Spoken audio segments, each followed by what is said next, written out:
Saudações pessoal, bem-vindo a mais um vídeo do canal Um Viking de Óculos. Hoje eu vou conversar com o Iago do canal Psicoandrologia, Psicologia do Homem.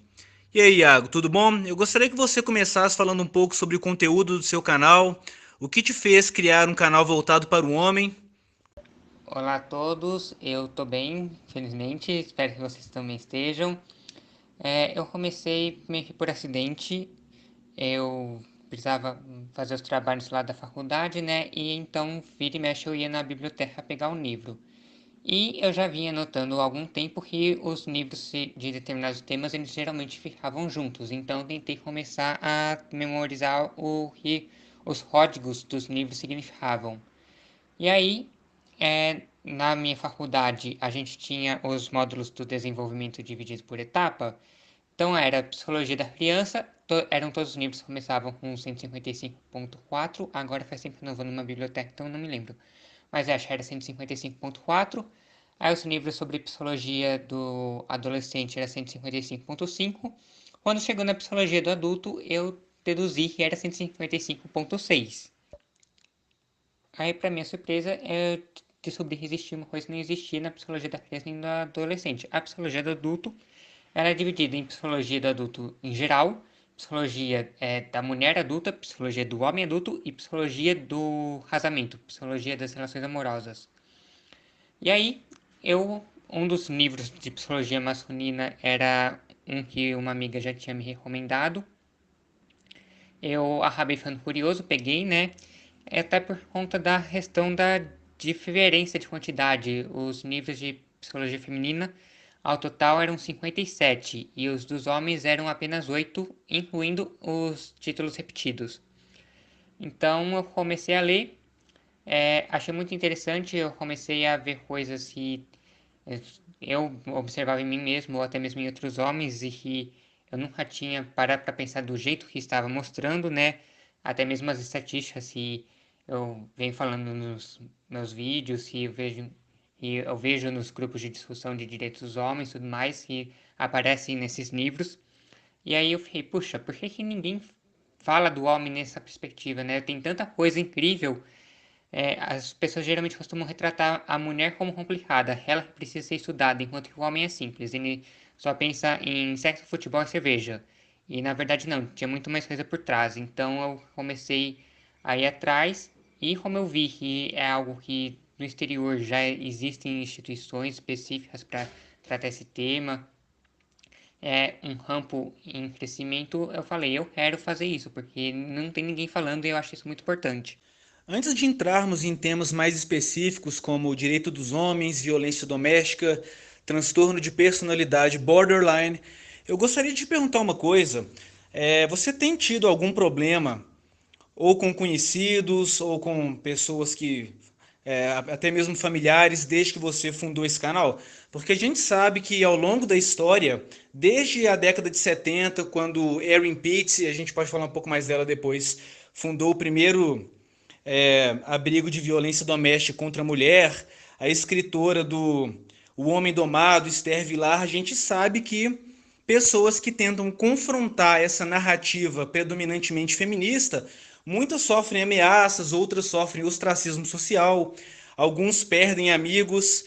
Eu gostaria de saber qual foi o recebimento, qual foi a reação do público quando eles souberam que você tinha montado um canal que tinha como desígnio ajudar o homem. Você pode falar um pouco sobre isso? Então, até o momento não. Não sei até que ponto isso é porque eu ainda não fui descoberto, né? Ainda não estou famoso o suficiente para saberem que eu existo, então eu acabo passando fora do radar, sapo do radar desse pessoal, ou se de repente é porque um- uma estratégia que eu tento usar, que eu me propus quando criei o canal, é tentar não transformar o canal num canal antifeminista, no sentido de só ficar falando do feminismo e acabar perdendo o foco do homem, né? Então, eu evito falar diretamente do feminismo. Então, o feminismo diz isso e eu discordo. Não, eu vou falar sobre a violência que o homem sofre e que isso não tem visibilidade. E aí não sei até que ponto isso tem me ajudado a fugir das represálias. Agora, represália, vamos dizer assim, Com relação à psicologia, sim, eu costumo falar que eu gosto da psicologia, mas não gosto dos psicólogos. Então, eu era membro do grupo do Facebook da Sociedade de Estudos Psicológicos do Homem e Masculinidade, que é a sociedade dos Estados Unidos responsável por essa área, né? Até onde eu sei é a referência mundial nessa área. A primeira e talvez única instituição no mundo inteiro e formalmente, oficialmente, tem como objetivo produzir material científico a respeito dos homens, da psicologia masculina. E num dia, eu acabei compartilhando um vídeo em que a SJ, ela que fez o documentário The Red Pill, ela falava da importância dos homens e das mulheres é, se unirem, né? De não deixar de ser um movimento de homens e um movimento de mulheres e passar a ser um movimento em que ambos se escutam. E aí, como essa sociedade ela foi criada por psicólogos feministas, ela tem como premissa ajudar o feminismo, tava todo mundo metendo pau, dizendo que os movimentos de homens, ou a Voice for Men, até mesmo a própria Cassidy, quando ela fez o documentário, ela tinha feito com o propósito de enfraquecer o feminismo. Então, eles tinham que lutar contra esses movimentos, eles tinham que abolir isso. E aí eu falei, não, eu acho que os movimentos dos homens deveriam ser ouvidos tanto quanto o das mulheres, né? E eu acabei sendo expulso do grupo. Aqui no Brasil também, eu tava participando de um grupo de WhatsApp do conselho aqui da minha região. E aí um dia alguém botou, olha, eu vou fazer uma palestra, um evento, sei lá o que que era, para discutir se a psicologia pode ser feminista. E aí eu falei, não pode e não deve, porque o feminismo é uma ideologia política, é um movimento político, né? É a mesma coisa que falar que a psicologia deveria apoiar o PT, o PSDB ou qualquer outro partido. Então, eu sou extremamente contra a psicologia se unir, apoiar ou ser contra qualquer tipo de movimento, seja feminista, seja movimento sem teto, ou qualquer que seja. A função da psicologia é estudar o que deu origem ao movimento que o mantém para poder entender qual a repercussão disso. E veio um monte de gente falando mal de que eu estava desrespeitando as mulheres, de que eu estava pregando a violência contra a mulher, né, e tudo mais. E não queriam me expulsar, acabaram não me expulsando, mas eu acabei saindo porque era algo que eu vi que não tinha possibilidade de crescimento, não era um diálogo. Tanto é que eu não vou em evento dos conselhos de psicologia. Eu não participo de nada presencial porque eu sei que se eu for, corro risco de apanhar. Depois que eu criei o canal e eu trabalho com algumas pautas notoriamente antifeministas, aí eu notei que o que você falou faz muito sentido. Essas pessoas geralmente não têm muita abertura para diálogo e elas tentam transformar tudo em luta de gênero, esquecendo que existe é, uma multifatoriedade de causas. E eu acredito realmente que o feminismo é um movimento que defende pautas políticas muito específicas. Como eu citei a Erin Pitts agora, eu acho que é um bom momento para a gente falar um pouco dela. A Erin Pitts ela havia fundado um abrigo de violência doméstica contra a mulher na década de 70. E ela defende uma posição que está em consonância com o que eu acredito em relação à violência doméstica, que a violência doméstica não é uma questão de gênero. Das 100 primeiras mulheres que ela recebeu no abrigo, 66 mulheres eram tão violentas ou mais violentas do que os homens que ela havia deixado em casa. E ela conseguiu perceber um padrão nessas mulheres que não eram apenas vítimas, mas que eram também perpetradoras, né? Que é o que se trata da teoria de simetria entre os gêneros, que ambos os sexos se agridem mutuamente. Ela havia percebido que aquelas mulheres tinham vindo de um ambiente familiar caótico e que aquela violência estava sendo passada de geração para geração. Eu acredito nessa tese, eu defendo isso com unhas e dentes. Eu acredito que, em grande parte, o que determina a violência é o ambiente que a pessoa veio. Claro que existem outros fatores preponderantes também, mas quando a Erin Pitts havia falado aquilo, ela começou a sofrer uma perseguição muito grande do movimento feminista de segunda onda, e mataram o cachorro dela, fizeram grandes passeatas alegando que ela era conivente com a violência contra a mulher, sendo que, na verdade, no meu ponto de vista, a Erin Pitts é uma das mulheres mais incríveis que a gente tem hoje em dia, que foi ela quem tomou a iniciativa de proteger a mulher contra a violência doméstica. Então, quer dizer, a gente nota que existe uma resistência muito grande por parte de certos movimentos de conceder ao homem o mesmo direito que outros grupos considerados minoritários têm. E a Erin Pitts, são palavras fortes, mas ela cita que o movimento feminista é um império perverso, altamente organizado, que não se importa com mulheres e crianças e que o objetivo primário da violência doméstica, a qual ela chama de indústria, é a arrecadação de mais de 20 milhões de dólares anuais. A gente vai trabalhar com estatística agora, mas a gente para analisar a situação. Se não me engano, eu não tenho certeza absoluta dos números, nos Estados Unidos existem mais de 70, 80 abrigos contra a violência doméstica. E esses abrigos são fundados com dinheiro público. E apenas três desses abrigos, se eu não estou enganado, aceitam os homens. Então você vê, existe aí uma negligência muito grande com o homem que sofre violência doméstica, porque a maioria dos estudos sérios mostram que entre 49% até 73% da violência doméstica é iniciada pela mulher. Vou tentar deixar o link abaixo aqui para o pessoal conferir depois, mas essa pesquisa da CDC é muito reveladora. Eles fizeram uma pesquisa com uma amostra representativa, revelando que 73% da violência doméstica não recíproca era iniciada pela mulher. Então, uma coisa que eu percebo em relação ao movimento A Voice for Men e o feminismo é que o feminismo ele tenta monopolizar todos esses recursos, monopolizar essa narrativa que fortalece essa ideia de que a sociedade está dividida entre oprimidos e opressores, mesmo quando as estatísticas desfavorecem esse tipo de narrativa. Já o movimento A Voice for Men, ele é muito mais imparcial, porque nota-se que apesar dessa estatística da CDC mostrando que o homem é a maior vítima de violência doméstica, em nenhum momento nós tentamos sugerir que houvesse uma delegacia especializada na violência contra os homens ou que as mulheres não devessem receber apoio. Pelo contrário, a gente acredita que a violência doméstica é um fenômeno que deve ser tratado sem sexismo e o que é proposto é o mesmo apoio quando um homem vai até a delegacia que uma mulher recebe. Eu vi um estudo recentemente, eu fiquei chocado com esse estudo. Ele mostrava que 15% dos homens que haviam sido agredidos pela esposa em casa e não tinham revidado, ao acionar as autoridades, esses homens eram presos por apanhar. Então a gente vê que aquele bordão de culpar a vítima existe também por outro lado.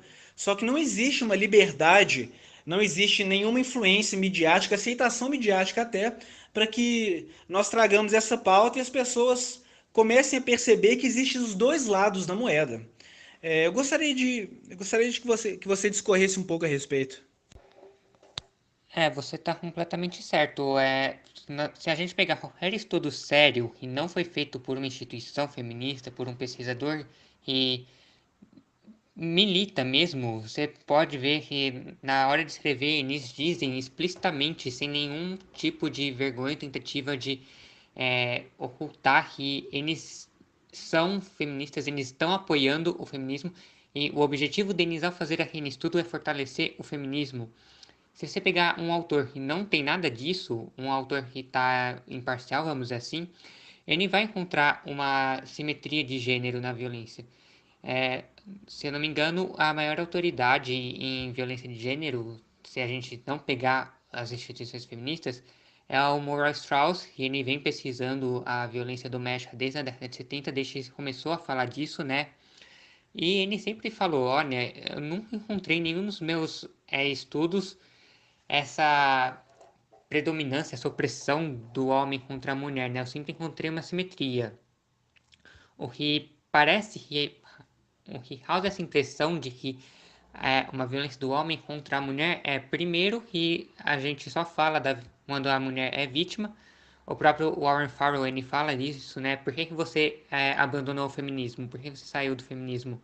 Ele fala, porque a gente fazia as pesquisas e dizia, olha, tem, sei lá, as mulheres estão ganhando 30% menos do que os homens, mas em compensação tem 80% dos moradores de rua são homens. E aí a gente só falava sobre a violência contra a mulher e ninguém falava da violência contra o homem. E isso não é equidade, isso não é justo, não é, vamos dizer assim, não sei se ético ou honesto seria a palavra mais correta, mas enfim, tá errado esse tipo de pensamento, né? Você tá induzindo o leitor a ver o mundo de uma forma que não é a realidade. E, inclusive, se a gente para pensar de uma forma racional, quando alguém fala, olha, a violência doméstica é causada pela opressão do homem contra a mulher, pelo desejo do homem de dominar a mulher, seja lá qual foi a frase da moda que o feminismo está usando, é que se isso fosse verdade, deveria ser impossível existir violência da mulher contra o homem ou a violência em casais homossexuais. E não, na verdade você observa que o índice de violência ela é praticamente o mesmo. O que alguns autores ressaltam é que se a gente observa os ferimentos físicos, realmente a grande maioria dos ferimentos físicos graves que resultam em internação, que resultam até mesmo em morte, eles são causados por homens contra mulheres. Então a gente pode falar que talvez a violência que o homem comete, pelo menos a violência física perpetrada pelo homem, ela é maior, ela é pior do que a da mulher ou a presente em relacionamentos homossexuais. Agora, em termos de frequência, os dois sexos cometem na mesma intensidade. Se você pegar a violência psicológica, geralmente os estudos indicam que a mulher comete mais do que o homem, né? E, inclusive, aqui no Brasil também foi feito um estudo. Se você quiser, eu posso passar o link. Você também deixa disponibilizado aí para o pessoal do seu canal acessar, que foi um estudo brasileiro, que é muito engraçado, porque o autor me perguntou para homens e mulheres quem já tinha agredido, quem já tinha sido agredido e qual tipo de agressão. E os números entre homens e mulheres são bem parecidos. Cerca de 70% das pessoas admitiram que elas fizeram os dois papéis, elas tanto agrediram como foram agredidas, mas na hora de fazer a conclusão, de falar sobre os resultados, eles praticamente só falam da violência contra a mulher. Eles praticamente ignoram a violência contra o homem. Então, aí a gente já vai entrar na questão dos vieses cognitivos, né? E ao longo da história evolutiva nossa, nós evoluímos para proteger as mulheres.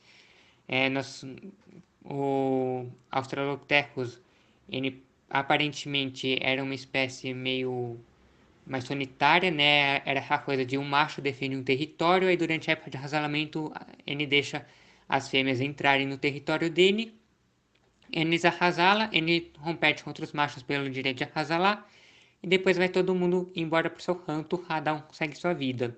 E conforme a gente foi evoluindo até chegar no Homo sapiens que é hoje, uma das evoluções mais importantes é que as mulheres elas passaram a selecionar homens que as protegessem, enquanto que os homens eles passaram a ter esse viés de proteger a mulher, primeiro para garantir que o filho era dele mesmo, segundo porque como nossa espécie se reproduz de uma forma, vamos dizer assim, lenta, as mulheres elas só têm um filho por gestação, é, a nossa sociedade, o crescimento populacional é muito dependente da quantidade de mulheres, então a gente precisava proteger as mulheres. Então, se nós vemos uma mulher e um homem sofrendo o mesmo tipo de violência, a gente erroneamente vê a violência contra a mulher como muito mais grave do que contra a do homem, porque biologicamente a vida da mulher seria mais valiosa. E hoje isso está se tornando um grande problema, porque nós não vivemos mais naquele mundo em que você acordava achando que poderia morrer, porque tudo era perigoso. Qualquer sombra que você via poderia ser um predador, poderia ser alguma, sei lá, uma pedra deslizando de um penhasco e caindo em cima da sua cabeça, alguma coisa do tipo. Hoje nós vemos num mundo em que esse tipo de viés, ele está criando uma parcialidade, está indo muito para um lado e não está tendo um contraponto para manter um equilíbrio. O que me chama muita atenção nesse quesito violência doméstica é que as pessoas geralmente tentam usar elementos dissuasivos que não têm nenhuma eficácia. Por exemplo, muito comum entre ah, as feministas ensinem os homens a não estuprarem. Se você analisar quão raso essa frase é, ela chega a beirar o ridículo, né?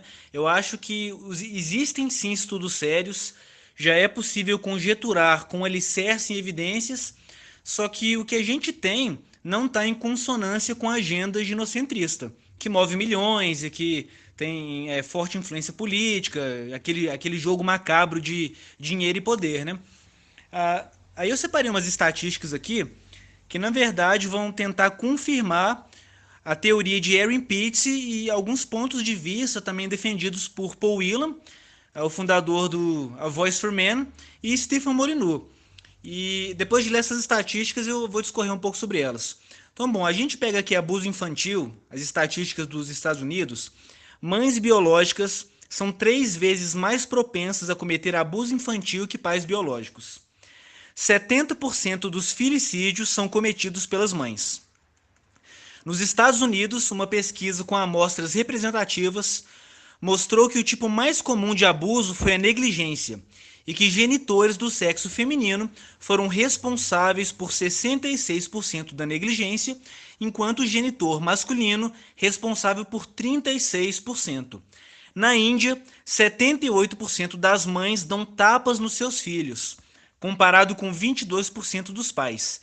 60% das mães admitem ter dado tapas nos seus bebês entre 3 e 5 anos, né? Assim, bater em criança eu acho uma coisa absurda, assim, é inconcebível.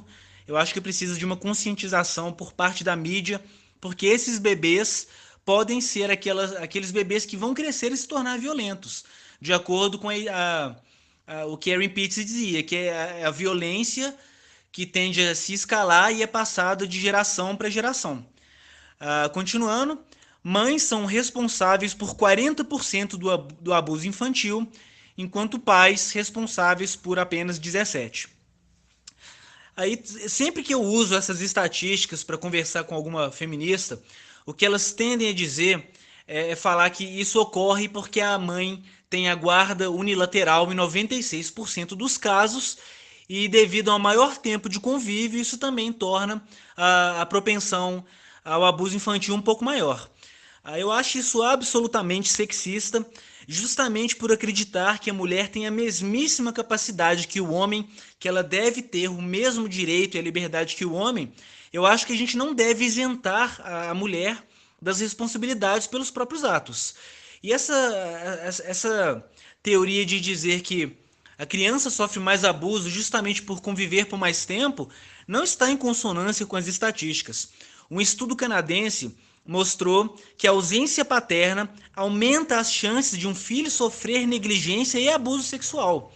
E uma psicóloga chamada Michelle Elliott, ela conduziu uma pesquisa sobre pedofilia feminina, que eu acho que é um outro assunto importantíssimo e negligenciado pela sociedade.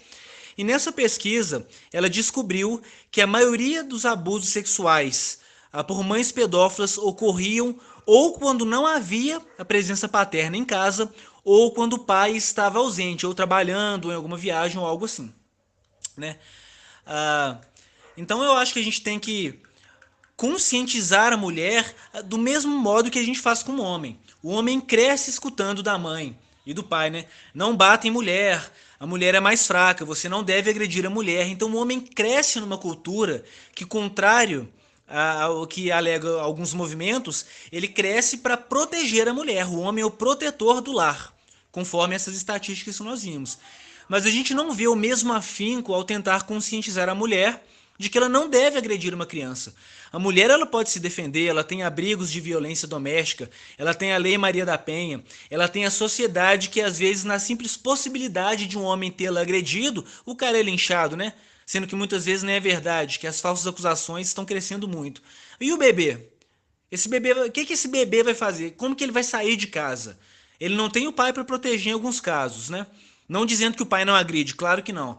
Mas em virtude das estatísticas, ele não tem ninguém para protegê-lo dos tapas da mãe, da negligência que ele sofre em casa. E eu acredito que isso é um fenômeno cultural e sistêmico, porque existe uma negligência tremenda, enorme. Chega a ser uma baixaria, uma imoralidade.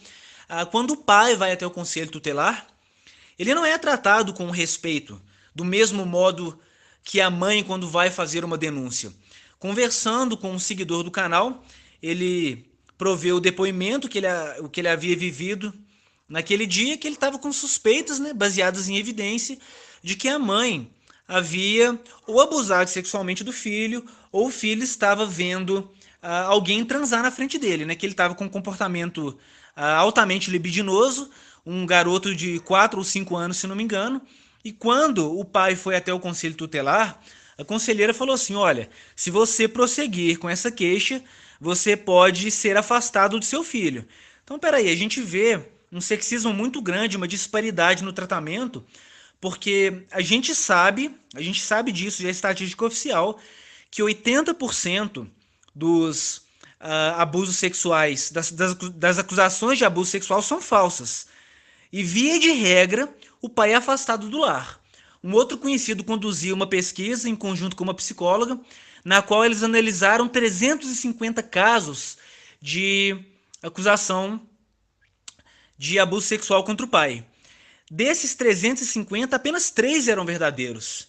Então a gente nota que, além das estatísticas mostrarem que existem vários tipos de abuso que são perpetrados pela mãe, a sociedade tende a negligenciar um pai quando ele vai fazer denúncia ou tentar arrumar justificativa, como se o abuso materno não fosse tão grave. E eu acredito que essas situações são as fundações para aquele homem e mulher que podem cometer violência doméstica no futuro. Porque a gente sabe, através de trabalhos de advogados, que pessoas que sofreram abuso sexual na infância tendem a se tornar abusadores. E existe uma disparidade muito grande no tratamento, né? Isso que você falou tá correto. Praticamente todos os estudos feitos por não feministas nos últimos 40, 50 anos têm demonstrado que as mulheres são as principais agressoras de crianças, né? E, e aí, por que que eu falo da importância da psicologia não se filiar a nenhum movimento, a nenhuma ideologia específica e buscar essa imparcialidade, e eu defendo que ela tem que existir sim. Pode até ser que seja absolutamente possível um pesquisador se manter neutro, mas a importância do pesquisador em reconhecer que ele não é neutro e buscar algo e tente se aproximar disso, seja através de pessoas que têm um pensamento diferente ou de qualquer outra forma, ao invés de simplesmente dizer, não, é impossível ser imparcial, então vou falar o que eu penso e dane-se, e é o que eu vejo muitos pesquisadores fazendo. Aí precisa começar a entender qual é a origem do problema, como ele realmente funciona. Qual é o perfil da pessoa que agride crianças, principalmente qual é o perfil das pessoas que matam crianças, ou de pessoas que cometem aborto. Geralmente são mulheres pobres, jovens, e raramente passam dos 20 anos, se passar dos 20, não passam dos 25, e que não tem parceiro fixo, não moram com o pai da criança, ou não tem alguém que a sustente. E geralmente, se ela tiver isso, já é o suficiente para ela ter um histórico de violência, né, contra a criança, ela vai educar a criança de uma forma violenta, mas se ela tiver um histórico de violência na família, um transtorno mental, como, por exemplo, o transtorno borderline, que você falou, aí a coisa piora, aí a chance de assassinato acaba aumentando exponencialmente. Então, a gente precisa começar a ver como as coisas realmente funcionam, a gente precisa começar a realmente entender, ao invés de ficar nessa de as mulheres agredem mais porque elas ficam mais tempo com as crianças. Pode até ser que isso realmente contribua, mas aí a gente tem que começar a pensar o quanto isso contribui, porque muitas mulheres ficam um dia inteiro com crianças e não agredem as crianças. Homens e mulheres que passam a mesma quantidade de tempo com as crianças, geralmente o homem agride menos, então isso não é justificativa. E, claro, esse tipo de pensamento ele pode ser aplicado a outras esferas, inclusive ao próprio homem, né? Então, não lembro se foi esse ano ou se foi ano passado, estava tendo a campanha do Maio Amarelo, e estava uma campanha de mais de 90% dos acidentes de trânsito são causados por homens, e era uma narrativa muito no sentido de os homens estão causando, eles querem causar os acidentes, ou eles estão causando porque eles são irresponsáveis.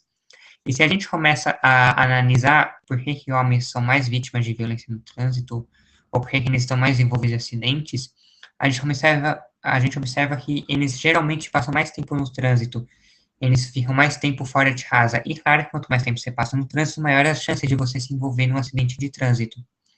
Mas aí é importante a gente chamar atenção para a questão da responsabilidade. Você passar mais tempo é, na rua e você ser vítima de um acidente, não é a mesma coisa que você agredir alguém. Não é porque você passa mais tempo com crianças que você pode agredir uma criança. Então, por que que essa mulher, ela passa tempo com o seu filho e agride, até mesmo mata, enquanto outras mulheres passam muito mais tempo e não agridem, não matam ou outros homens?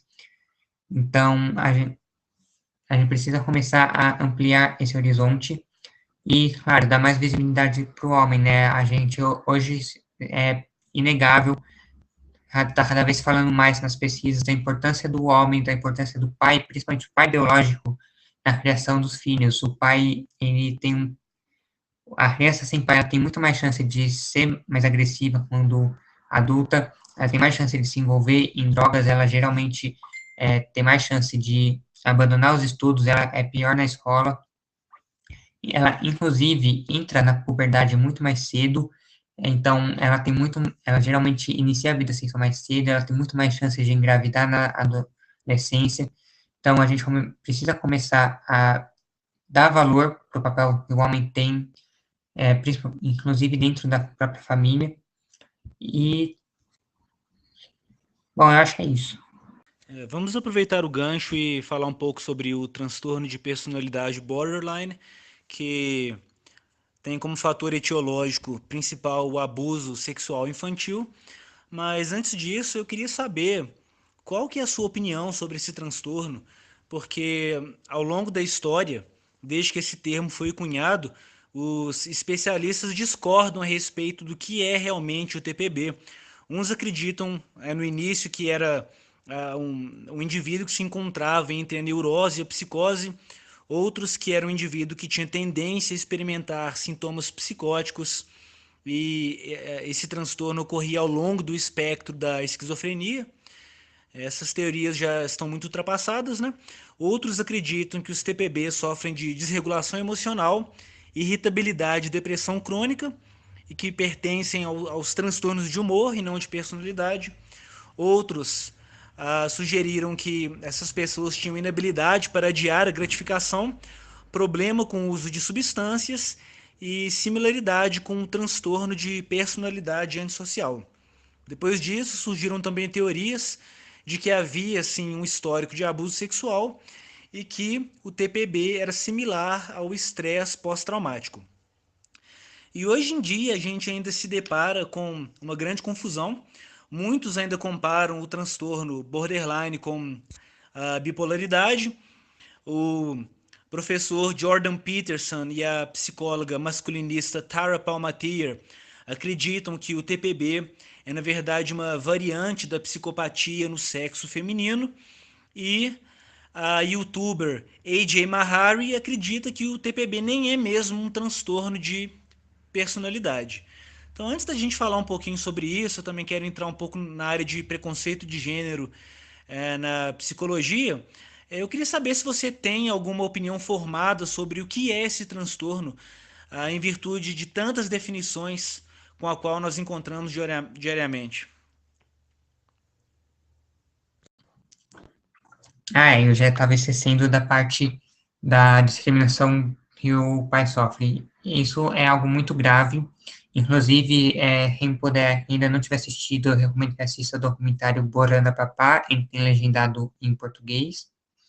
E é um documentário que fala sobre a alienação parental, né, principalmente focado nos homens. No documentário não aparece nenhuma mulher alienada e alienada do seu filho, mas aí eu não sei até que ponto isso foi proposital para levantar uma questão dos direitos masculinos, nos direitos dos pais, ou se foi porque realmente, geralmente, o aninado é o pai, é o homem. E tinha um homem que ele sofria violência doméstica, ele apanhava da esposa, principalmente na frente do filho, ou da filha, acho que era uma filha. E aí ele foi na delegacia fazer a queixa e falaram, olha, se você prestar queixa, se você continuar, quem vai ter que sair da casa é você. Então, a gente está muito, como eu falei, nesse viés cognitivo que a gente desenvolveu ao longo de milhares de anos, de querer proteger a mulher, de sempre ver a mulher como vítima. E a mulher nem sempre é vítima, ela tem um potencial muito grande para ser uma agressora. Provavelmente o potencial da mulher e do homem é igual. E a gente tem que começar a reconhecer a fragilidade do homem mesmo, né? E o Warfare, ele fala, tem o poder masculino, o poder feminino, a fraqueza masculina e a fraqueza feminina. O ponto forte da mulher é que ela parece fraca, então aquilo que ela consegue fazer sozinha, ela faz sozinha, ela não consegue fazer, ela pede para alguém e com a ajuda desse alguém ela faz. E o ponto fraco do homem é que ele aparenta ser autossuficiente, ele aparenta ser absolutamente, usando o termo feminista, empoderado, né? E a gente acaba não vendo o problema que ele sofre. Eu tenho uma pessoa na família que está passando por isso, e ele sofre agressão da esposa ou ex-esposa, não sei se se separaram, tá uma confusão. A mulher um dia simplesmente sumiu de casa, foi embora, levou a filha junto, apareceu 2 semanas depois. E é incrível como ele não percebe o quão abusivo, o quão tóxico é o relacionamento que ele está, ele quer continuar junto dela, e as próprias pessoas não falam disso. Nós temos os casos de violência que saem na TV, né? Teve aquele caso na Argentina que um cara foi na delegacia e denunciou a mulher.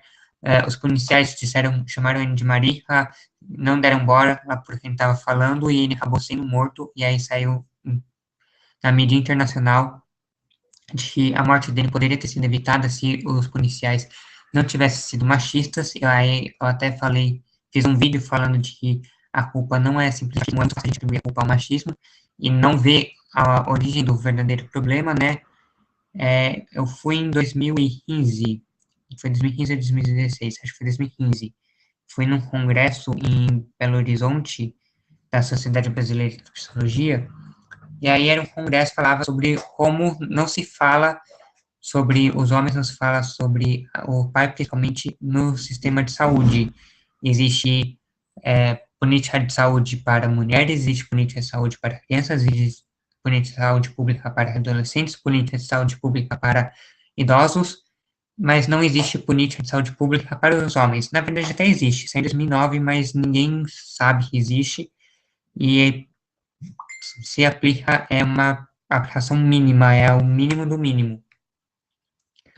E aí, uma psicóloga disse que trabalhava numa unidade de saúde da família, e para quem não sabe, é uma coisa nova que inventaram no SUS, que é para as famílias que têm dificuldade de ir até uma unidade básica de saúde, de acessar os equipamentos de saúde, a equipe de saúde vai até eles. E aí, essa psicóloga falando, ela disse que elas tinham a instrução de se o homem estiver sozinho, se eles forem visitar uma casa, uma família, e tiver só um homem adulto, não tiver nenhuma mulher ou uma criança adolescente junto desse homem, eles não devem entrar, não devem fazer o atendimento, porque o homem ele pode ser perigoso. E aí é uma coisa ridícula, porque assim, qualquer pessoa pode ser perigosa, qualquer pessoa tem uma faca na cozinha e pode te atacar do nada. Então, por que que só ao homem é negado?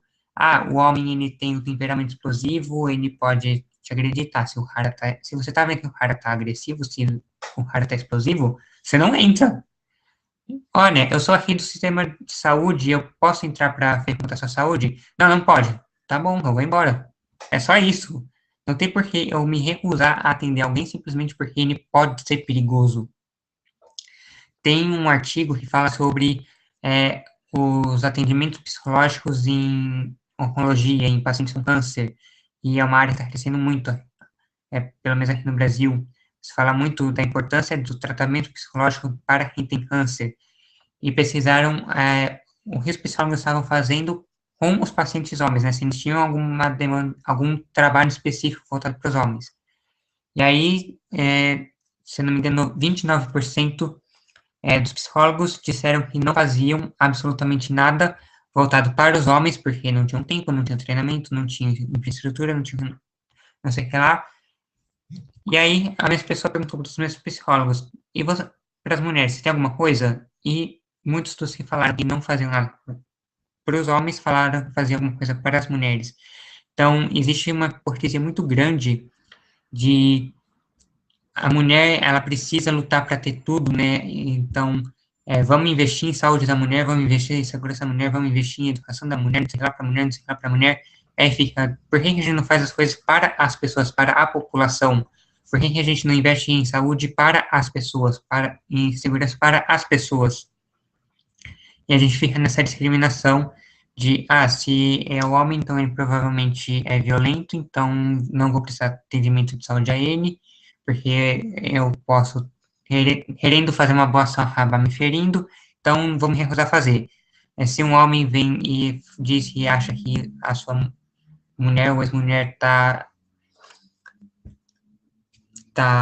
abusando, tá agredindo o filho, eu vou, ao invés de investigar a mulher, eu vou investigar o homem, porque provavelmente está fazendo isso para se vingar da mulher, está fazendo isso como uma forma de violência contra a mulher. Não, vamos ser imparcial.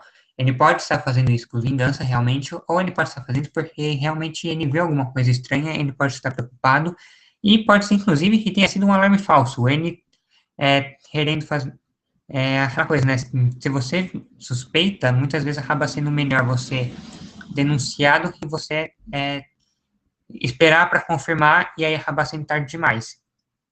Então, a gente precisa o que fazer para resolver, porque você não pode deixar a criança com a mulher, porque a mulher pode estar agredindo a criança, você não pode deixar a criança com o pai, porque o pai pode estar agredindo e dizendo que foi a mulher para poder ficar, tirar a mulher da jogada e realmente ficar com a criança para poder agredir a criança à vontade. Então, vamos deixar a criança com nenhum dos dois. Vamos deixar a criança temporariamente num abrigo.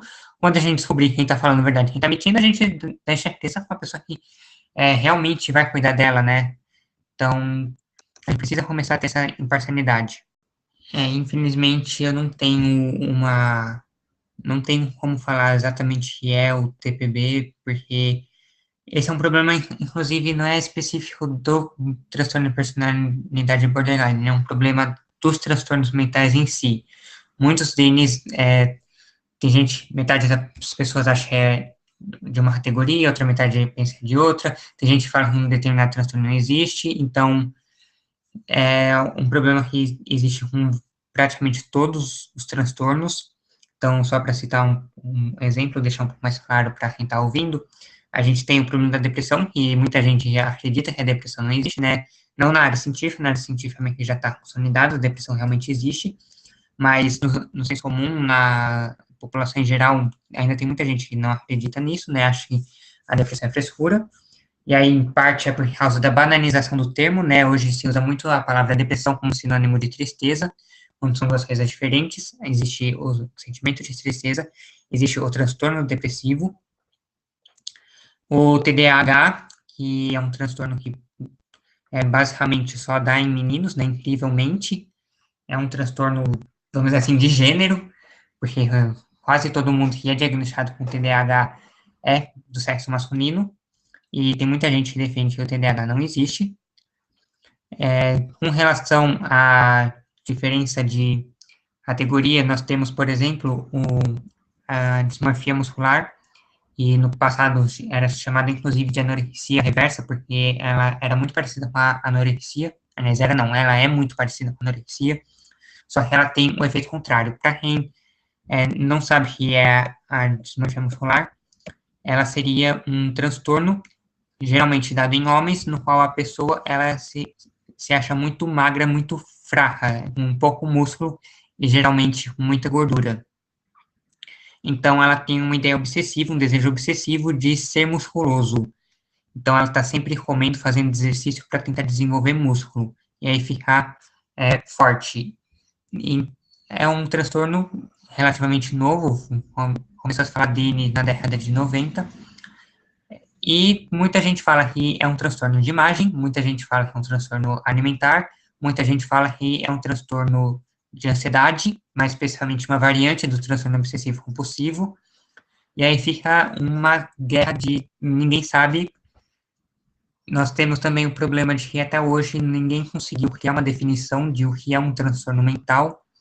Então, é um grande problema, porque nós temos um manual de transtornos mentais, mas nós não sabemos o que é um transtorno mental. E isso é um grande problema. E aí o borderline, ele vai entrar nessa guerra, porque ele é um dos transtornos mais polêmicos, é um dos mais falados na psicologia, né, desde que foi relatado pela primeira vez.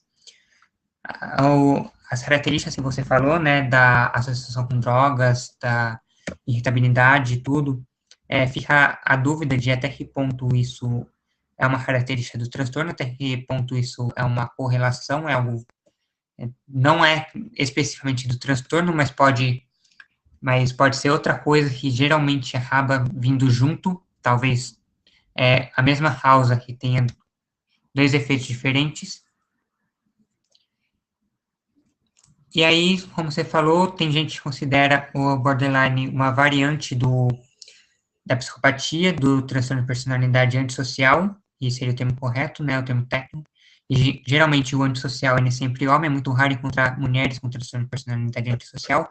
Por outro lado, o transtorno de personalidade borderline ele é quase sempre encontrado em mulheres. É praticamente impossível você encontrar um homem com transtorno de personalidade borderline. Então, muita gente acha que, na verdade, os dois são o mesmo transtorno, só que, por causa das diferenças entre homens e mulheres, eles acabam aparecendo de formas um pouco diferentes. A diferença o nome borderline, né, limítrofe ou fronteiriço, vem justamente dessa característica que você falou de que no passado se acreditava que ele estava entre a neurose e a psicose. São dois termos que hoje quase não se usam mais, mas para quem não sabe o que seria neurose e psicose, a neurose seriam os transtornos em que eles seriam, vamos dizer assim, versões exageradas de uma característica normal, como, por exemplo, a depressão ou transtorno de ansiedade, seriam transtornos neuróticos. É normal você se sentir triste ou ansioso de vez em quando, e o transtorno depressivo ou transtorno de ansiedade, ele seria uma versão exagerada dessa característica normal. E a psicose, ela seria um transtorno no qual você perde contato com a realidade, você perde a noção de realidade, você começa a acreditar em coisas que não fazem o menor sentido. E o borderline sempre ficou no meio termo, ninguém consegue dizer se ele realmente perde a conexão com a realidade, se nem acontece com a esquizofrenia, ou não, se ele é simplesmente uma característica exagerada. Ele tem muitas características semelhantes com o transtorno afetivo bipolar, então ele é um transtorno extremamente polêmico e envolve inúmeras variáveis, sempre foi um dos transtornos que mais despertou interesse pela psicologia, pela excentricidade dele. As pessoas com esse transtorno, elas são muito instáveis, tal. Uma coisa que na psicologia é tabu, mas que, vamos ser realistas, é o que realmente acontece. As pessoas, um transtorno que provavelmente sempre despertou muito interesse, porque você não sabe o que o borderline pode fazer, então as pessoas precisam tentar prever, descobrir, entender como o borderline realmente funciona, para poder prever o que ele vai fazer e talvez até mesmo controlar ele. Psicólogo odeia essa frase, né, prever e controlar, mas é algo que a vida em sociedade exige, né, você precisa confiar na pessoa, não tem como você estar conversando com a pessoa e de repente ela começar a gritar com você, a te agredir, ou até mesmo chorar, dizer que vai se matar porque você fez algo que ela não gostou, se sentiu ofendida, mesmo que esse se sentir ofendido seja simplesmente ter se recusado a passar o sal para ela, passar o sal para ela. Então, é um transtorno bastante polêmico. Uma coisa que eu acho interessante e digna de nota é que esse transtorno ele não é apenas abordado pela psicologia e pela psiquiatria, mas a gente nota também pessoas que têm envolvimentos com a política, como Paul Whelan, ah, tentando abordar o tema de uma maneira diferente, até muitas vezes politicamente incorreta.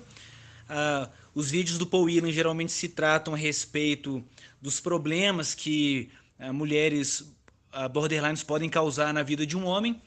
E sobre o preconceito de gênero que eu falei com você agora há pouco, tem um livro chamado Personality Disorders in the Modern World. Eu considero o suprassumo da psicologia. Ele teve influência do Theodore Millen, que criou o DSM-3. Também tem muitos trechos do Otto Kernberg, um psicanalista muito famoso, que aprofundou estudos sobre o narcisismo maligno, né, iniciados por Erich Fromm. E uma coisa que a gente nota com muita frequência é que, na ausência de critérios para um diagnóstico diferencial, se um homem aparece no consultório com determinados sintomas, como impulsividade, agressividade, problemas com álcool e drogas, mitomania, esse homem tem a tendência a ser diagnosticado como um psicopata, né, com transtorno de personalidade antissocial. Se uma mulher aparece com os mesmos sintomas, ela tende a ser diagnosticada como uma limítrofe. Então a gente nota que existe um duplo padrão na hora de fazer um diagnóstico com o indivíduo, e isso tem implicações muito claras. O indivíduo que é diagnosticado como psicopata, ele é considerado violento, perigoso, uma ameaça à sociedade, portanto, ele deve ser isolado. Já um paciente que tem o TPB, ele é considerado uma pessoa doente e que precisa de tratamento e compaixão.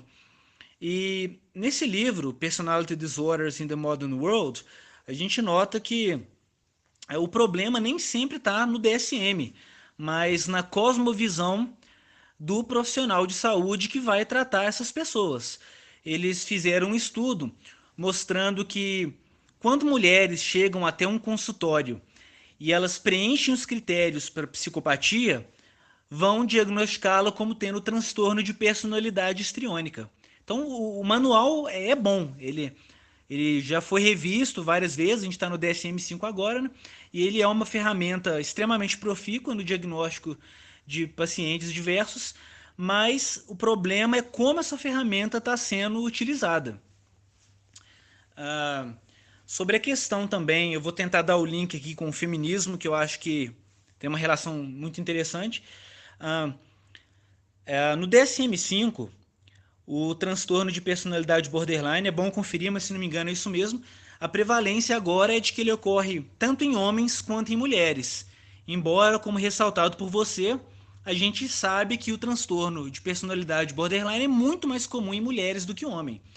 Alguns acreditam que essa diferença entre o DSM-4 e DSM-5 ocorreu devido a questões puramente políticas, com pressão do movimento feminista. E eu vejo também que esse movimento ele tem atrapalhado pacientes borders no tratamento, com certas alegações muito polêmicas e que carecem completamente de cientificidade. Eu vou deixar o link aqui embaixo para quem quiser ver. Uma ativista feminista escreveu uma matéria alegando que o TPB, na verdade, não é uma síndrome e que aqueles sintomas, a raiva crônica, a inabilidade para controlar a raiva, a impulsividade e todas essas características comuns desses pacientes ocorriam, na verdade, em virtude de uma opressão patriarcal que a mulher vivia no lar.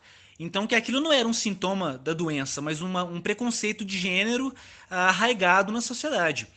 Esse artigo não teve muita repercussão, até porque ele é completamente irracional. Hoje em dia, imolou-se a racionalidade perante o altar da ideologia.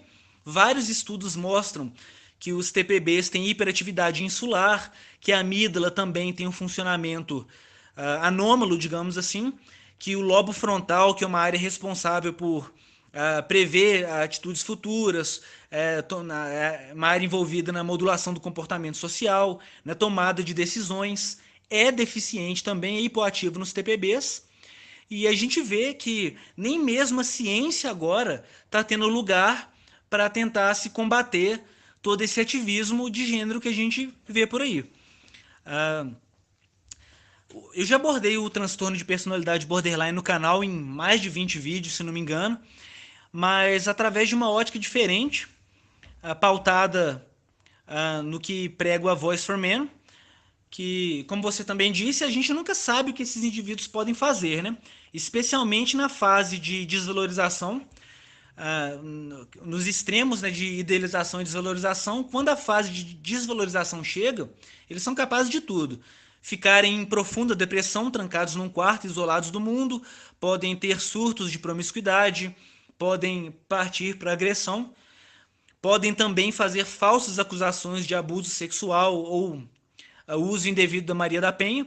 E isso, na verdade, já é documentado por um artigo científico de Rose Blush, da década de 80, que constatou que 80% das acusações falsas de abuso sexual durante divórcios litigiosos eram feitas por pacientes ou borderlines, ou histriônicos, ou pacientes com transtorno de personalidade paranoide, do cluster A. Então existe uma forte relação entre doença mental e falsas acusações. E, embora isso seja uma afirmação arbitrária, eu vi estudos recentes que mostram que a prevalência do TPB subiu de 2 a 6% para 10%. E a gente sabe hoje em dia, como exposto pelo psiquiatra Guido Palomba, que as falsas acusações de abuso sexual se tornaram simplesmente epidêmicas. Isso aconteceu de uns 10 ou 15 anos para cá. Eu acredito que não só a demonização e a misandria da mídia para com o homem tem um fator muito preponderante nesses fenômenos, mas que o aumento da prevalência do transtorno de personalidade borderline também pode ter alguma relação com isso. Eu vejo o transtorno TPB não como problema em si, mas como um verdadeiro expoente dos problemas que a gente tem de abuso sexual na sociedade, de negligência no lar, como a gente falou agora, que também é fator etiológico para esse transtorno, e que esses indivíduos fazem extensivo uso das brechas legais para prejudicar parceiros durante esses divórcios litigiosos. E a gente nota que a maioria das vítimas de borderlines são homens. São os homens que sofrem afastamento do lar devido à falsa acusação da Maria da Penha, homens que estão afastados dos filhos por serem acusados injustamente de serem pedófilos. Então eu acredito que existe um problema sistêmico e que o borderline não é o problema, mas ele expõe quão falho esse sistema é. Surgiu uma série chamada Going Mental, do Paul Elam e da psicóloga Tara Palmatier, e eles falam muito sobre psicólogos que são, na verdade, apologistas e facilitadores, os flying monkeys desses indivíduos com certos transtornos. Porque eu vejo que boa parte dos psicólogos estão extremamente despreparados para lidar com esses indivíduos. Tanto que nesse estudo do Rose Blush, a gente vê que essas acusações de abuso sexual foram legitimadas através de um especialista que deu um laudo confirmando que havia realmente tido abuso, muitas vezes sem investigar o pai, que é um procedimento completamente errado. Você acusar um indivíduo de um crime bárbaro desses sem que ele nem passe por uma entrevista. E o que eu foco no canal é geralmente uma forma de ajudar as vítimas de pessoas que se envolveram com indivíduos que têm esse transtorno. Muita gente confunde isso com demonização ou psicofobia, mas não é isso. Eu acredito sim que os borders devem ter um acompanhamento psicológico, isso é, né, consenso na psiquiatria, mas que essas pessoas precisam, antes de tudo, de tratamento e não de um namorado. Quando eu alego que essas pessoas podem causar muito mal aos seus entes queridos, muitos inscritos aí ou pessoas que chegaram ao meu canal por qualquer outra via alegam que o que eu estou fazendo não é correto. Eu acho que existe novamente uma tendência a negligenciar o homem que está no relacionamento abusivo desses, que o abuso psicológico é muito grande, e tentar prestar atenção só naquele lado que é considerado desfavorecido. Eu queria saber um pouco a respeito da sua opinião sobre o que psicólogos poderiam fazer para tentar ajudar vítimas de estresse pós-traumático complexo e por que razão você acha que apenas os borders têm o apoio da comunidade de psicologia e que as vítimas, as pessoas que se envolvem com esses indivíduos, seguem negligenciadas. O que você acha disso? Então, pelo menos aqui na minha região, eu não vejo o conselho muito preocupado com os transtornos de personalidade, é, tanto o borderline quanto qualquer outro. É, pelo menos a psicologia brasileira, não sei como é nos outros países, eu não vejo pelo menos tanto isso quanto eu vejo aqui. A psicologia, ela entrou num ciclo vicioso de a gente precisa mostrar que a gente não é simplesmente um médico que você vai, passa uma receita, um remédio e vai embora e acabou. A psicologia tem uma importância social muito grande. Então, ele está muito preocupado em querer apoiar movimentos de minorias. Agora inventaram de falar que o impeachment da Dilma o Temer ter assumido foi um golpe e que o Temer está tirando direitos das pessoas, então a psicologia teria a responsabilidade social de ser contra o Temer, né, de lutar contra a retirada de direitos, e isso é algo que me preocupa. Acho que a psicologia está indo por um caminho totalmente errado, mas aí isso fica para uma outra entrevista e a gente vai acabar saindo do assunto. Mas o que me parece é que existe um efeito potencializador do borderline, porque, como nem você falou, nem a gente vem falando, o borderline ele é muito parecido com o antissocial. Parece que é o mesmo transtorno, só muda o sexo da pessoa. Se a gente for parar para pensar, qual a principal característica do antissocial? Ele é uma pessoa agressiva e manipuladora. Qual a principal característica de uma pessoa borderline? Ela é agressiva e manipuladora. E aí, nós temos esse viés cognitivo de ver as mulheres sempre como vítimas, de querer ajudar elas, de tentar protegê-las. Então, isso, de certa forma, ajuda as mulheres que querem e são manipuladoras. Então, o borderline, a mulher borderline, ela se aproveita desse viés, ela se aproveita e ela sabe que as pessoas vão acreditar nela, que vão querer ajudá-la, e ela usa isso a seu favor. Então, acho que a primeira coisa que a gente tem que fazer é, que nem o David Gilmour fala no Manhood in the Making, principalmente no Misogyny in the Male Malady, quando ele pesquisa a misoginia, a violência contra a mulher, e ele fala, por que, que as mulheres demoraram tanto para se rebelar contra a supressão patriarcal, né, porque parece que muitas delas não ligam. Ele fala, existe um contraponto muito forte, existe um equilíbrio. Ao mesmo tempo em que a sociedade fala mal das mulheres de um lado, diz que elas são inferiores aos homens, e elas são, muitas vezes, muitas culturas acabam dizendo que as mulheres são más, né, que elas são malignas, ou de que os males do mundo foram trazidos pelas mulheres, como no mito da caixa de Pandora e tudo mais. Existe o efeito contrário, o fenômeno que hoje é chamado de fenômeno wow. Women are wonderful, mulheres são maravilhosas.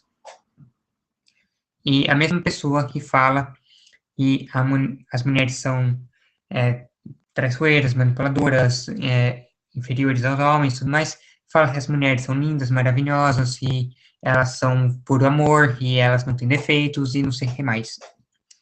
Então, isso cria um equilíbrio que impede não impede as mulheres de saírem da opressão, mas deixa de ser uma opressão, porque a opressão ela é coisa ruim o tempo todo, e não é só coisa ruim.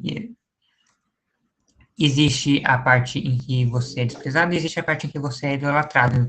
E o mesmo acontece com o homem. Existiria uma parte em que ele é desprezado, em que ele é visto como a pessoa briguenta, violenta, o que está sempre indo para a guerra e tudo mais.